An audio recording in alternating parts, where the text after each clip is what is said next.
बिस्मिल्लाहिर्रहमानिर्रहीम, अस्सलाम वालेकुम। लाखों करोड़ों दुरूदो सलाम मोहम्मद मुस्तफ़ा सल्लल्लाहु अलैहि वसल्लम और आले मोहम्मद पर। मैं हूं उमर दराज गोंदल और आप मेरा फेसबुक और यूट्यूब चैनल देख रहे हैं। कुछ बड़ी खबरें हैं और बड़ी खबरों में आप जानते हैं कि GHQ के अंदर बड़ी बैठक हुई है, गैर मामूली बैठक है। उसके मुतालिक मैं आपको गैर मामूली का लफ्ज़ क्यों इस्तेमाल कर रहा हूं, ये मैं उसके अंदर तफसील के साथ बताऊंगा। और फिर हुकूमत इस कोशिश कर रही है किसी तरीके से हमें इस हुकूमत से निकाल दिया जाए, क्योंकि कोई बयानिया तो बनाना है और बयानिया इस वक्त है नहीं है, और बयानिया जबरदस्ती से बनाने की कोशिश की जा रही है। इस वजह से एस्टैब्लिशमेंट के साथ एक लड़ाई, एक झगड़े, एक टक्कर की कोशिश की जा रही है, लेकिन वो महंगा पड़ता हुआ नजर आ रहा है। एक, हुकूमत इत्तेहाद के अंदर उखाड़ पिछाड़ शुरू हो गई है। दूसरा, हुकूमत के अंदर से भी आज कुछ ऐसे मामलात हुए हैं जो आप सुनेंगे तो आप कहेंगे ये तो फिर चंद दिनों की बात रह गई है, अब इसकी या ये अवाम को बेवकूफ समझते हैं। फिर खान साहब ने इस मुश्किल घड़ी के अंदर एक कौमी लीडर होने का सबूत दिया है और उन्होंने हक अदा किया है। फिर उसके बाद जमील फारूकी के केस के अंदर एक बड़ी अहम पेशरफ्त हुई है, वो भी आपको बताऊंगा। तो आगाज करते हैं सबसे पहले GHQ के हवाले से। GHQ के हवाले से मैं आपको ये बात बताऊं कि फौज के हर महीने पहले मंगल को या दूसरे मंगल को एक नशिस्त होती है जिसको हम कोर कमांडर्स कॉन्फ्रेंस कहते हैं। पिछले महीने, ये महीने के आखिरी 10 दिनों के अंदर इजलास हुआ था और वो इजलास भी गैर मामूली इसलिए था क्योंकि मार्च के बाद जुलाई के अंदर जाके इजलास हुआ। अब चूंकि अगस्त का महीना चल रहा है तो अगस्त के महीने में भी ना पहले मंगल को हुई ना दूसरे मंगल को हुई, जो आम तौर पे हम समझते हैं कि मंगल पहले या दूसरे को होती है। और आज आप जानते हैं कि जुमेरात का दिन है और 25 तारीख है, यानी आखिरी हफ्ता है इस महीने का। तो GHQ रावलपिंडी के अंदर एक कोर कमांडर्स कॉन्फ्रेंस हुई है और जनरल कमर जावेद बाजवा ने इस मीटिंग को चेयर किया है और फौज के तमाम ही कोर कमांडर्स उसके अंदर शरीक थे।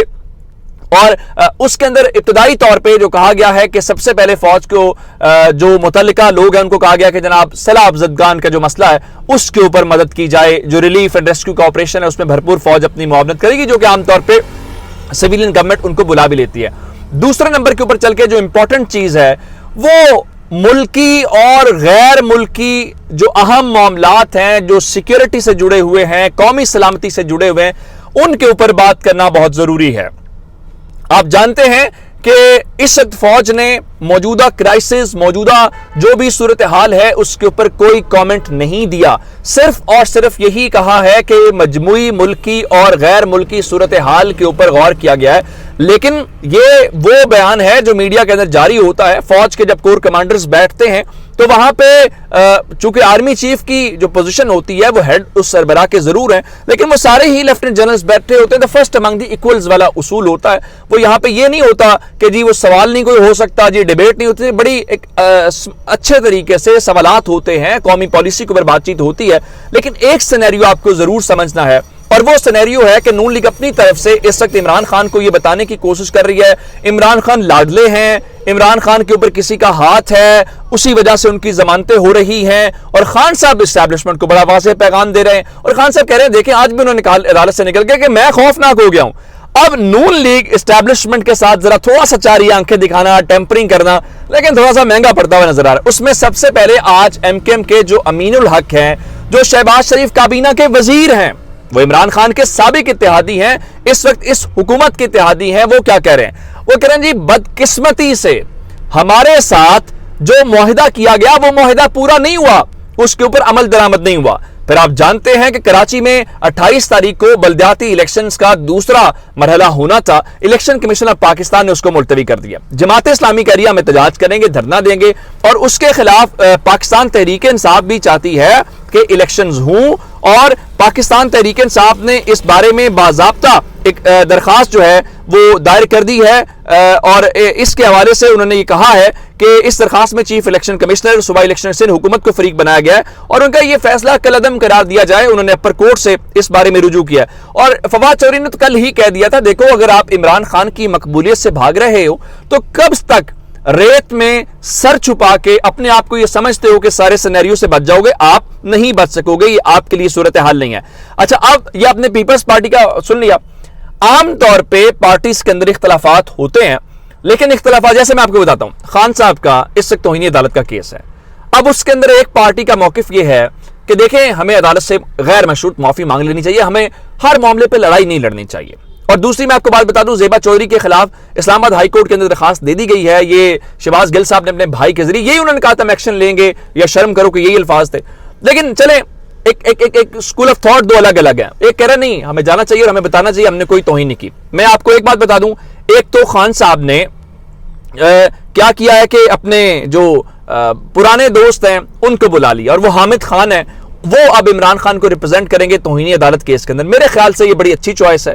لیکن یہ میں نے آپ کو اس پارٹی کا موقع بتایا. دوسری جانب حکومت ہے. اب حکومت کا مسئلہ یہ ہے کہ ان کے اندر دو گروپس تو موجود ہیں، لیکن اب یہ ہنڈیا بیچ چوراہے پھوٹتی ہوئی نظر آ رہی ہے. آپ کو بہت کم ایسے ہوگا کہ سٹنگ پرائم منسٹر کے خلاف ان کی کابینہ کے لوگ پریس کانفرنس کریں.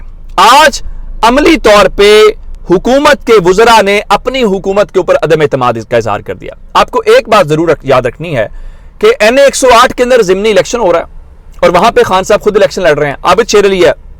عابد شیر علی آپ جانتے ہیں نواز شریف کیمپ کا بندہ ہے. طلال چودھری نواز شریف کیمپ کا بندہ ہے، شہباز شریف کیمپ کا بندہ نہیں ہے. ساتھ بٹھایا اور کہا کہ جناب ہمارے حکومتی وزراء عوام کو ریلیف دینے کے اندر ناکام ہو گئے ہیں، اور انہوں نے کہا کہ اب ہمارا مقابلہ عمران خان سے نہیں ہے، ہمارا مقابلہ بجلی کے بلوں سے ہے. ہم کس طریقے سے عوام کے اندر جائیں، حلقوں کے اندر جانا مشکل ہو گیا. آپ تو کہتے تھے عمران خان کے بارے میں کہ ذرا جائیں حلقوں کے اندر، ان کا حال کیا ہوگا، لوگ ان کو ٹماٹر ماریں گے، ان کا کوئی ٹکٹ نہیں لے گا. اب آپ کو اتنی جلدی پریشر آ گیا. پھر انہوں نے کہا کہ نواز شریف صاحب کو واپس آنا چاہیے. بھائی بالکل واپس آنا چاہیے. یا آپ کس کے خلاف کر رہے ہیں؟ عمران خان کو کہہ رہے ہیں آپ کی حکومت ہے، لاؤ نواز شریف کو واپس. یہ گڈ کاپ بیڈ کاپ کا تماشا بند کرو. اب کھل کے آؤ. پھر دوسری جانب خان صاحب نے ایک بات ضرور کی ہے. انہوں نے کہا کہ یہ جو فیصلے کرنے والے ہیں اور جو فیصلے کروا رہے ہیں ان کو ملک کا سوچنا چاہیے. اور میں خان صاحب کے متعلق ایک اور بات کروں، چونکہ آپ جانتے ہیں کہ پاکستان کے مختلف علاقوں کے اندر اس بارشوں کی وجہ سے سیلاب کی صورتحال ہے، لوگوں کا بہت برا حال ہے، ہم سب کو ان کی مدد کرنی چاہیے. بہت تکلیف دہ مناظر وہاں سے آتے ہیں. خان صاحب نے اب فیصلہ کر لیا ہے کہ وہ سیلاب زدہ علاقوں کا دورہ کریں گے، جس میں خیبر پختونخوا اور پنجاب کے ہیں. اطلاعات یہ ہیں کہ ان کا شیڈول بنایا جا رہا ہے، شاید کل ہی وہ راجن پور اس علاقے کے اندر وہ جائیں. یہ بہت اچھی بات ہے. خان صاحب لبیک ان کی آواز کے اوپر قوم کہے گی. یہ کوئی اور کام نہیں کر سکتا، صرف اور صرف عمران خان ہی کر سکتے ہیں. اس لیے یہ خان صاحب نے اچھا کیا. اچھا اب یہ اس عوام کو بنا رہے بے وقوف. ایک بھائی کہتا ہے جی میں یہ کہہ رہا ہوں، دوسرا کہہ رہا ہوں. لیکن میں آپ کو ایک اور خبر دے دوں، ان کی سختی آنے والی ہے. یہ جو انہوں نے حرکتیں شروع کی ہیں نا، جو بنیاد رکھی ہے عمران خان کے خلاف، وہی ان کے اپنے خلاف ہوگا اور ان کے پاس اس کا کوئی ڈیفنس بھی نہیں ہوگا. مریم نواز، رانا ثناء اللہ، مولانا فضل الرحمان اور دیگر کے خلاف توہین عدالت کی درخواست دائر کر دی گئی ہے. اسلام آباد ہائی کورٹ میں مقامی وکیل علی اعجاز بٹر نے درخواست دائر کیا. بھائی بھگتے ہیں آپ، اب جائیں. آپ بھی عدالت کے اتنے ہی فیصلوں کا مذاق اڑا رہے ہیں، تو اب آپ اسٹیبلشمنٹ کے بارے میں بھی جو کرنے کی کوشش کر رہے ہیں، یہ آپ کی ٹیمپرنگ نہیں چلے گی، یہ معاملہ آپ کا نہیں چلے گا. دوسری جانب میں آپ کو باقی خبریں نہیں، جمیل فاروقی والا کیس بتا دیتا ہوں. ایک تو سوشل میڈیا والے لوگوں کی ویسی سختی آئی ہوئی ہے. شاکر اوان صاحب ہمارے دوست ہیں، انہوں نے بتایا کہ جناب ایف آئی اے نے کچھ لاہور سے لوگ اٹھائے ہیں. انہوں نے کوئی 10-12 نمبر بتایا، لیکن اب بتایا گیا کہ ایک سحر سعود کو آج عدالت میں پیش کیا گیا ہے اور اس کا جو جسمانی ریمانڈ ہے اس کے اوپر ہوا اور اس کا ایک روز جسمانی ریمانڈ منظور ہو گیا ہے. اور سوشل میڈیا پہ ٹرولنگ. اس کے علاوہ جی ڈاکٹرز ہاسپٹل، چلڈرن ہاسپٹل سے ڈاکٹر سعود جو ہیں ان کو اٹھایا گیا ہے. ایف آئی اے نے کہا جی وہ ملٹری کے بارے میں کوئی اس قسم کی چیزیں کر رہے تھے. تو یہ بہت سارے معاملات اس وقت چل رہے ہیں. نہیں ہونا چاہیے. میرا خیال ہے ریاست کو سوال سے نہیں گھبرانا چاہیے، نہ ہی ریاست سوال کرنے سے اس کو ڈرتی ہے، نہ ریاست اتنی کمزور ہوتی ہے، نہ اسے فرق پڑتا ہے. ایک بات ضرور بتاؤں گا، جمیل فاروقی کا کیس پہلے پولیس نے پکڑا، حالانکہ پولیس خود ہی دینے والی ہے، مدعی خود ہی ایف آئی آر دینے والی ہے. کل کہا جی ہمارا تو یہ کیس نہیں ہے، یہ ایف آئی اے کا ہے. تو کل پولیس اچانک لے گئی جب بات نہیں بنی. آج جمیل فاروقی کو ایف آئی اے کے حوالے کر دیا گیا ہے اور اب کہا گیا جی ایف آئی اے کے میجسٹریٹ کے سامنے. یہ نہ کھیلیں، فیصلہ کریں یار.